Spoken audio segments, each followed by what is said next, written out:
Hello అండి, వచ్చేసింది అమ్మ ముచ్చట్లు విత్ రమ. ఈరోజు నేను మీకు జై హనుమాన్ అండి, అంటే మా ఊరిలో, అంటే మా ఊరన్నా మా అత్తయ్య గారి ఊరైనా ఒకటే కదా, అక్కడ జరిగిన హనుమాన్ ప్రతిష్ఠ గురించి మీకు ఆల్రెడీ ఒక షార్ట్ వీడియో నేను రిలీజ్ చేసేసాను.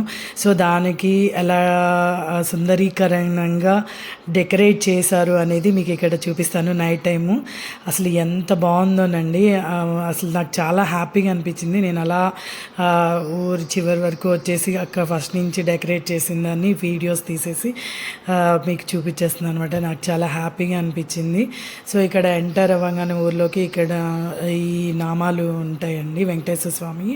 నేను ఇక్కడ దండం పెట్టేసేసుకున్నాను. ఆ తర్వాత మా తమ్ముళ్ళందరూ అండి, వీళ్ళందరూ ఊర్లో ఉన్న తమ్ముళ్ళు నేను వచ్చి వీడియోస్ తీస్తుంటే ఆయన చెప్తున్నారనమాట. సో అలా అందరినీ ఇక్కడ మాట్లాడిచ్చేసాను. ఆ తర్వాత ఇక్కడ అందరూ ఉన్న వాళ్ళందరితో మాట్లాడిచ్చేసిన తర్వాత నేను మీకు ఇక్కడ మొత్తం వీడియోలో డెకరేట్ చేసిన, అంటే లైటింగ్స్ ఎలా ఉన్నాయి ఇంత క్లియర్గా ఇక్కడ కనిపించట్లేదు, కానీ అంటే లైటింగ్కి ఆ ఫోకసింగ్ వలన క్లియర్గా రావట్లేదు. సో ఆ తర్వాత మా పిల్లలు ఆడుకుంటున్నారండి. అక్కడ హనుమాన్ ఎక్కడైతే ప్రతిష్ఠ చేశారో అక్కడ ఇది చేస్తారు కదా, హోమం అవన్నీ, పాకశాల అవన్నీ వేశారు కదా, అది అండి. ఇక్కడ అందరూ కూర్చుని పెద్దవాళ్ళందరూ చక్కగా ఏం జరిగింది, ఎలా జరిగింది, ఇంకా ఏం చేయాలి, అలా అన్నీ మాట్లాడేసుకుంటూ ఉన్నారనమాట. ఆ తర్వాత ఇక్కడ బఫేలాగా ఫుడ్ కూడా అరేంజ్ చేస్తారండి. ఇక్కడ ఏంటంటే మెయిన్గా 30th ఏప్రిల్ 30th మాకు every year maximum get together ఉంటుందండి. సో అలా అందరూ ఊర్లో ఎక్కడున్నా కానీ, ఊర్లో ఎన్ని కాదు, ఎక్కడెక్కడ వేరే ప్లేసెస్, వేరే కంట్రీస్లో ఉన్న వాళ్ళు కూడా డెఫినెట్గా రావడానికి ట్రై చేస్తారన్నమాట ఈరోజు. సో అందరం కలవచ్చు అని నా ఉద్దేశంతో వస్తారనమాట.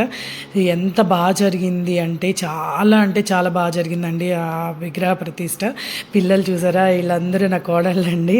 సో వీళ్ళందరూ అలా చేస్తుంటే అలా క్యాప్చర్ చేస్తానమాట. ఎంత బాగుందో ఈవినింగ్ టైంలో. ఆ తర్వాత అందరూ కూర్చుని చక్కగా పిల్లలు ఆడుకుంటున్నారు, పెద్దోళ్ళందరూ మాట్లాడుకుంటూ ఉన్నారనమాట. ఇవి ఎలా జరిగింది ఏంటి అనే దాని గురించి. ఇక్కడ వినాయకుడు టెంపుల్ కూడా ఉందండి, అందులో తను చేసేయమన్నమాట. ఇక్కడ ఏదన్నా ఈవినింగ్ కూడా తను క్లీన్ చేసేసుకుంటుంది, తను కూడా ఒకసారి తీసేద్దాం ఆ టెంపుల్ అని చెప్పి నేను వచ్చేసాను. ఇక్కడ వినాయక టెంపుల్ అండి, తను క్లీన్ చేసేస్తూ ఉంది.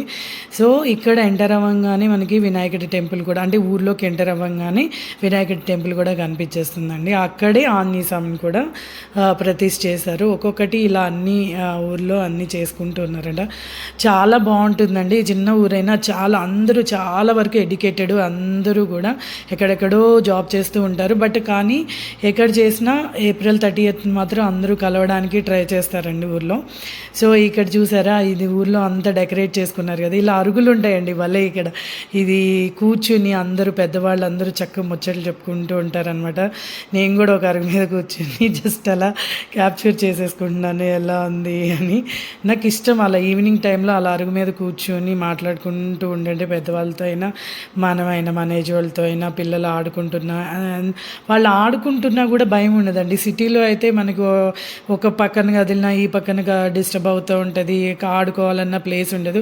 ఊళ్ళో అలా కాదు. ఈ ఊరు వచ్చారంటే మా పిల్లల్ని నేను అసలు పట్టుకోవాల్సిన అవసరమే ఉండదు, వాళ్ళు ఎక్కడ ఆడుకున్నా ప్రాబ్లం ఉండదు అనమాట, అంత హ్యాపీగా ఉంటుంది. సో ఇలా అరుగు మీద కూర్చుని నేను చూస్తూ ఉన్నాను. ఆ తర్వాత పక్కన కూర్చున్న ఆంటీ వాళ్ళు చక్కగా కూర్చుని ముచ్చట్లు చెప్పుకుంటున్నారు. వచ్చేవాళ్ళు వెళ్ళేవాళ్ళు, కార్లు, ప్రతి ఒక్కరికి మ్యాక్సిమం కార్లు ఉన్నాయండి ఊళ్ళో. ప్రతి ఒక్కళ్ళు వెల్ ఎడ్యుకేటెడ్ అండి. సో అంత బాగా ఉందన్నమాట. నేను కూర్చుని ఇలా క్యాప్చర్ చేస్తూ ఉన్నాను. ఆ తర్వాత ఏం జరిగినాయి అంటే ఫుడ్ పెట్టేశారండి. అంటే ఇక్కడ ఎలా అంటే కూర్చుని ఎక్కువగా వేసేసి బెంచెస్ వేసి దాని మీద పెడతారు. బట్ ఏంటంటే ఎక్కువ జనం అండి ఆ రోజు ప్రతిష్ట. అంటే ఆటోమేటిక్గా చుట్టుపక్కల ఊళ్ళో అందరినీ కూడా, ఆడపిల్లల్ని పిలవడం కానీ ఊళ్ళో వాళ్ళందరినీ పిలవడం కానీ జరుగుతుంది కదా. సో అంతమందికి కూర్చోబెట్టి వేయడం కష్టమని బఫేలాగా పెట్టేశారు. చాలా బాగా జరిగింది, ఏమాత్రం డిస్టర్బెన్స్ లేకుండా. ఆ తర్వాత ఒక సాంస్కృతిక కార్యక్రమాలు జరిగిపోయినాయండి. పిల్లలు కూడా పాడారు, తర్వాత కొంతమంది డాన్స్ వేశారు. అలా వాళ్ళు ఎంజాయ్ చేశారనమాట. ఇక్కడ మా పిల్లలు కూడా ఎవరి టాలెంట్ ఏంటి అనేది, అంటే కొంతమందికి డ్యాన్స్ వచ్చు, కొంతమందికి పాటలు పాడడం వచ్చు, అలా అందరివి కూడా స్టేజ్ మీద పెర్ఫామ్ చేశారండి. వచ్చినప్పుడల్లా ఎవ్రీ ఇయర్ కంపల్సరీ అలా స్టేజ్ మీద పెర్ఫామ్ చేస్తారండి పిల్లలు. ఒక్కొక్కరికి ఎవరికి ఏ టాలెంట్ ఉంది అనేది ఇక్కడ తెలుస్తుందనమాట. అలా పెర్ఫామ్ చేస్తూ ఉంటారు. చాలామంది కూర్చున్నారండి. నేను ఇక్కడ కూర్చున్నా కాబట్టి ఆ ముందున్న పిల్లల్ని మాత్రమే తీశాను. ఇంకా బ్యాక్ చాలామంది కూర్చుని ఉన్నారు. అలా చూసి కొంతసేపు ఒక 11:30 వరకు అలా చూసి ఎంజాయ్ చేస్తూ వాళ్ళు పెర్ఫామ్ చేస్తూ పిల్లలు చేసేస్తూ ఉంటారండి. ప్లీజ్ సబ్స్క్రైబ్ చేసుకోరు ఈ ఛానల్. అంటే ఇన్ని రోజులు నేను కంటెంట్ పెట్టడానికి నాకు కుదరలేదు.